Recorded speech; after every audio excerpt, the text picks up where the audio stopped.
All right. Welcome to our little pre-concert chat, everyone. I'm Christine Fong. I'm sure you know who I am because you've seen me on stage 6 times a year for the last 20 years or so. I'm joined today by Dr. Vivian Fung, who is our featured composer this concert.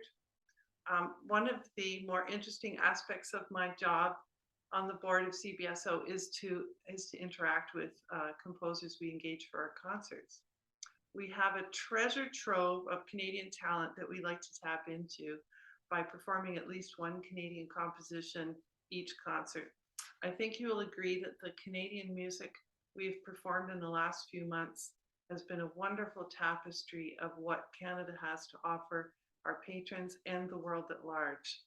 So we're very excited to be featuring a piece written by the renowned and highly educated and world known Canadian composer Dr. Vivian Fung. If you have some spare time, take a look at her bio on her website at vivianfung.ca, and you will discover a very eclectic resume of large and small ensemble pieces. Her music is performed around the world, and her awards are many, including a Juno, which is really cool. Vivian, welcome to our little pre-concert chat. I'm so glad you could join us. We normally play music where getting inside the mind of the composer is impossible, of course.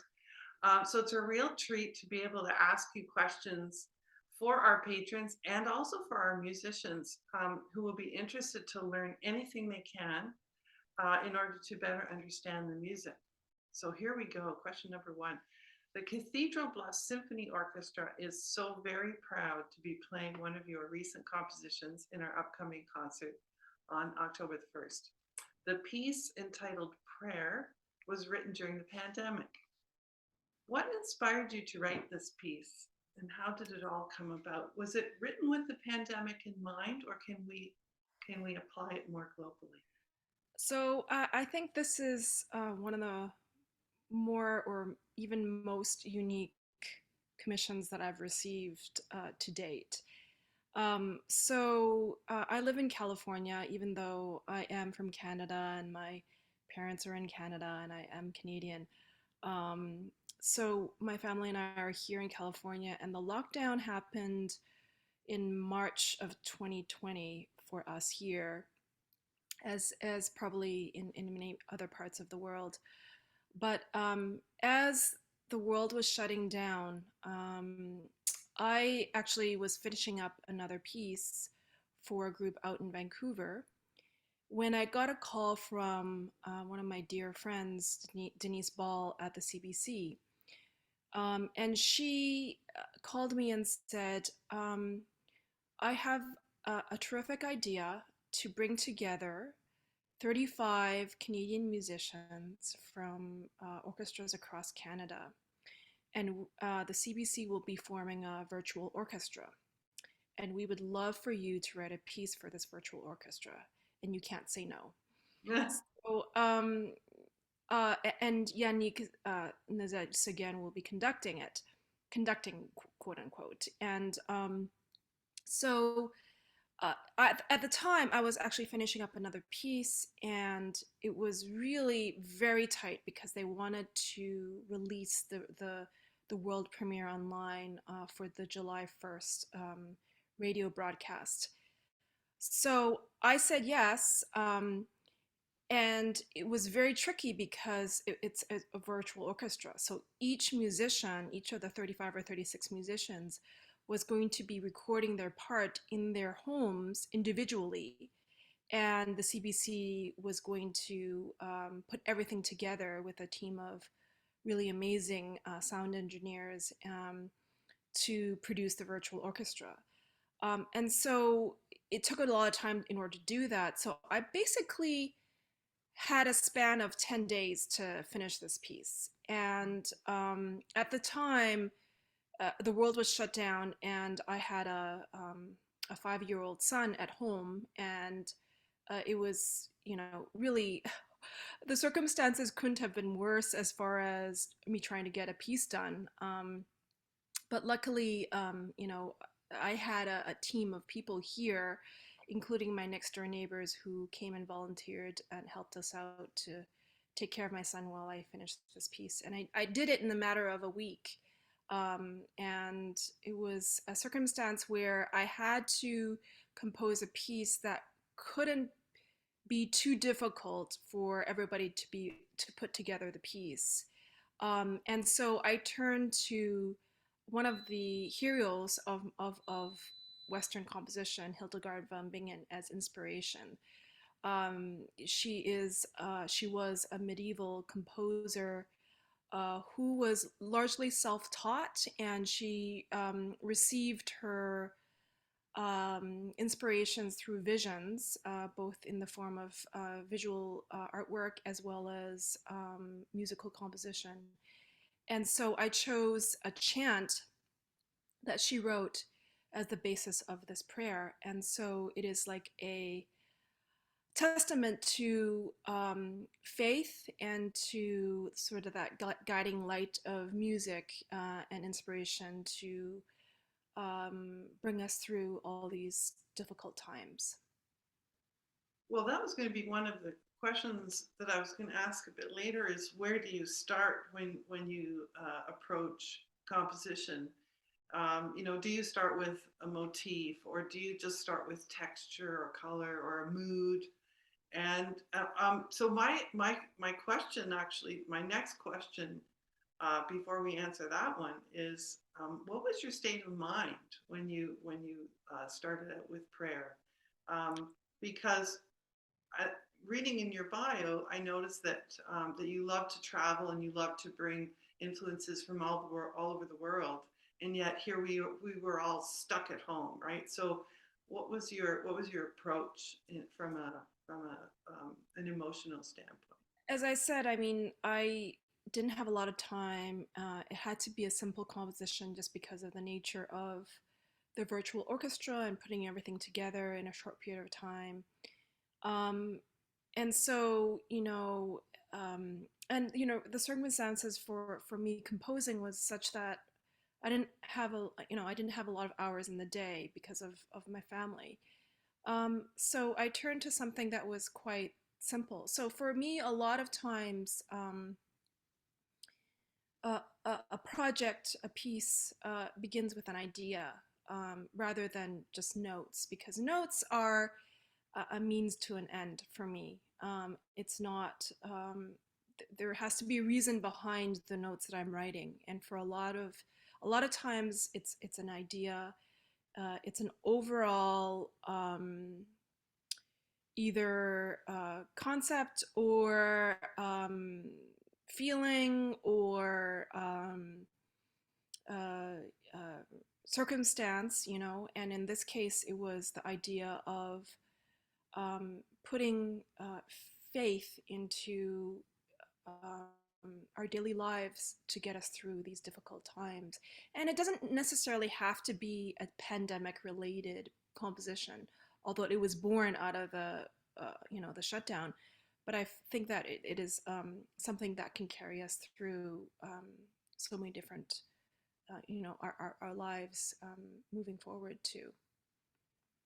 I noticed with this piece that it does have a lot of textures in it.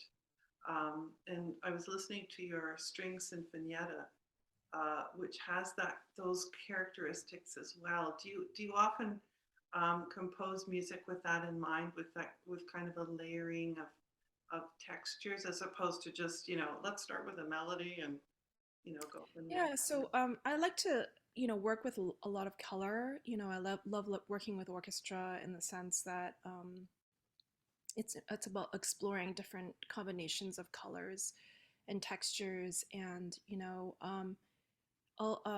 very important to me is the idea of architecture. So a piece has to have some inner logic, and with just as a whole, and from there the notes kind of fall into place. And so a lot of times, yes, I do work a lot with um, different layers in order to create different textures and colors. So that's very important to me too. I really enjoyed the pizzicato section in the middle of that. It's really, really beautiful. Um, now here's a technical question. Uh, do you put pen to paper in the old-fashioned way, or do you use a computer program? I do both. So a lot of times when I'm sketching, it's with pen and paper, and it's in a form that is unrecognizable to everybody except for me. And a lot of ideas I sketch through pencil and paper. But when it comes time to actual laying down of the notes and orchestration and that sort of thing, the computer software really helps with things. Just because a lot of times the colors, there are a lot of layers to it, and it's just very time consuming to do it by hand. So Right. the computer is a means to putting down the notes. And I'll have to say though that the computer for me is a tool. It's not uh, the be all and end all. I don't use it as the it helps me in the end result, and I know that I know what the capabilities of each instrument are, and the computer doesn't educate me in that regard. It is just a tool for me. When you use different tools, do you play an instrument yourself that helps you? For example, do you sit down at the piano and work out your ideas, or is Yeah, there? so I very frequently I have a piano at home, and so I frequently work out different um, notes and chords, especially in the orchestra. It has to be, for me, there's a visceralness to it, and so I like to work on it on the computer and go back and forth. Interesting. I've already mentioned, I play flute with CBSO, and we've been working on prayer for a few weeks now. And it's an unusual piece, but it's logical. And that's not always the case with modern music. Sometimes we get parts and you think, oh, how am I going to play this? It really falls under the fingers nicely. So, I also noticed that you have written a flute concerto.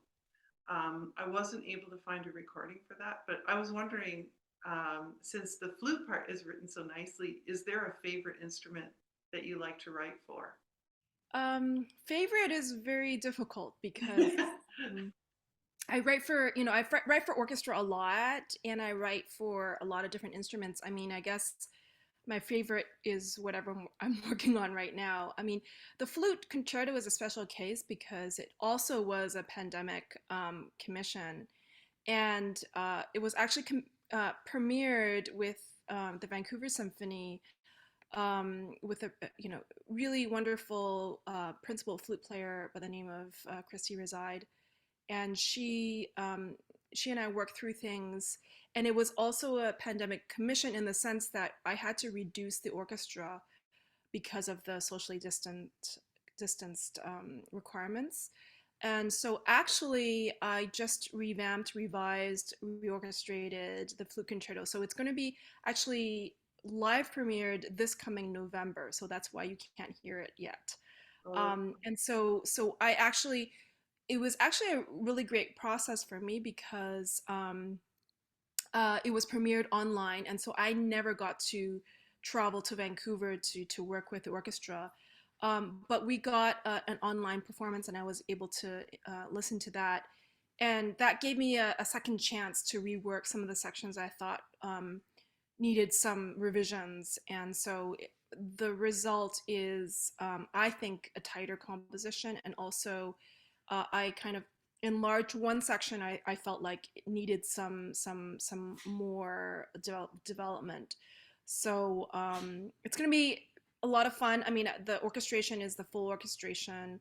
And so, of course, a concern of mine is going to be the balance between the flute and orchestra, but it's a lot of fun because I get to do it twice. oh, that's great. Well, we've been enjoying your piece for a few weeks now, and we're really looking forward to playing it on the first, because it's a really interesting. Ooh, it's an interesting piece. We were wondering if there's are pieces that are in the works now? Like, are you working on things right now? Yeah, as I mentioned, the flute concerto is being done in November. Mhm. I'm working on another orchestral piece that's going to be done in Houston, Texas, this coming April. It's a work for the River Oaks Chamber Orchestra, and they do also a lot of music, new music. I'm finishing up a piece for two percussions and two pianists. And then I just received a Canada Council grant to travel to Cambodia next year um, to research development of a new opera. So, Oh, wow. How exciting. mhm. Well, I've really enjoyed getting to know you and a little bit about your music. I know I've just scratched the surface. And again, we're very excited to be getting back to the stage on October 1st at 8 p.m. At the Chinese Cultural Center's PC Ho Theater. It's a lovely theater on Shepherd Avenue, just east of Markham Road. Tickets are available online at cathedralbluffs.com, or they're available at the door. And with that little plug, then I will say thank you very much, Vivian, for joining us today and having a chat. I'm going to be going to rehearsal tonight and passing on some of your valuable insight to the piece. And hopefully, we'll be able to send you a recording of our, Yes, absolutely. yeah, when That we're would be done. nice. We usually live stream our concerts. So if that is the case for this one, then I'll send you a link to that. But Great. it's been great chatting with you, and I hope you have a terrific day. Thanks for Yeah, joining you too. us. Thank you. Pleasure. Bye. Bye.